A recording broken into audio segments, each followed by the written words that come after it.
Lakshmi Srinivasa jewelleries proprietors Duggi Srinivasarao, Duggi Abhinay, IT hub ఎదురుగా Yellandu cross road, Khammam.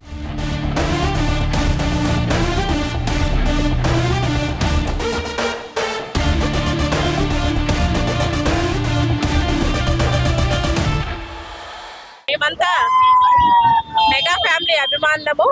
3 సంవత్సరాల తర్వాత మేమంతా ఎదురు చూస్తున్న పుష్ప 2 మా ముందుకు రాబోతుంది. మెగా అభిమానులుగా, బన్నీ అభిమానులుగా దీన్ని ఒక ఎంటర్టైన్ కార్యక్రమంగా ముందుకు నడుపుతున్నాము. దానిలో భాగంగానే ఈ సినిమాని సక్సెస్ చేయాలని అభిమానులందరినీ కోరుకుంటున్నాను. ఎందుకంటే గంగోత్రి సినిమా దగ్గర నుంచి జులాయి చూసినా, దేశముదురు చూసినా, ఇక ప్రతి సినిమాలో ఎంటర్టైన్మెంట్ ఉంటుంది. ఆ ఎంటర్టైన్మెంట్ కోసం మేము బన్నీ అభిమానులుగా కొనసాగుతున్నాము.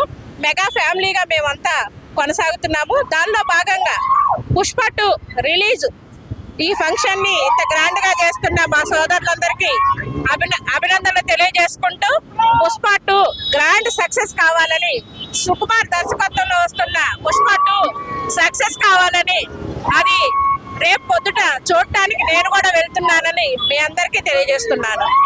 ముఖ్యంగా రేపు పుష్ప 2 రిలీజ్ సందర్భంగా రేపు అల్లు అర్జున్ గారి అభిమానుల కోసం మా టీవీఎస్ రైడర్ వాహనాలని మేము ఇక్కడ నుండి మన రిలీజ్ అయ్యేటువంటి థియేటర్ వరకు మేము ర్యాలీగా నిర్వహిస్తున్నాము. ఈ కార్యక్రమానికి బన్నీ గారి ఫ్యాన్స్, తర్వాత మీడియా మిత్రులు అందరూ సహకరించి మా వాహనాన్ని కూడా దీని ద్వారా పబ్లిసిటీ చేసుకొని యూత్ మొత్తం ఇప్పుడు వాడేటువంటి వాహనం టీవీఎస్ రైడరే, దీన్ని బాగా ప్రమోట్ చేసి ఈ సినిమా కూడా అత్యంత విజయవంతం కావాలని, పుష్ప లాగానే పుష్ప 2 కూడా విజయవంతం అవ్వాలని టీవీఎస్ మోటార్ కంపెనీ నుంచి, రంగరాయ ఆటోమేషన్ నుంచి మా స్టాఫ్ అందరం మేము కోరుకుంటున్నాం. Vajra TVS and Rangaraya TVS లో లభించే ఈ రైడర్ వెహికల్ అందరూ ఆదరించాలని, పుష్ప మూవీని ఘనంగా అందరూ సక్సెస్ఫుల్ గా ముందుకు తీసుకెళ్లాలని మేము కోరుకుంటున్నాం. పుష్ప ఎంత గ్రాండ్ సక్సెస్ అవుతుందో ఈ రైడర్ బండి కూడా అంత గ్రాండ్ సక్సెస్ అవుతుంది. అడవిలో జంతువులు 2 అడుగులు వెనకేసాయనుకో పులి వచ్చిందంతో, అదే పులి 2 అడుగులు వెనకేసింది అనుకో పుష్ప వచ్చిందో. జై పుష్ప, జై జై.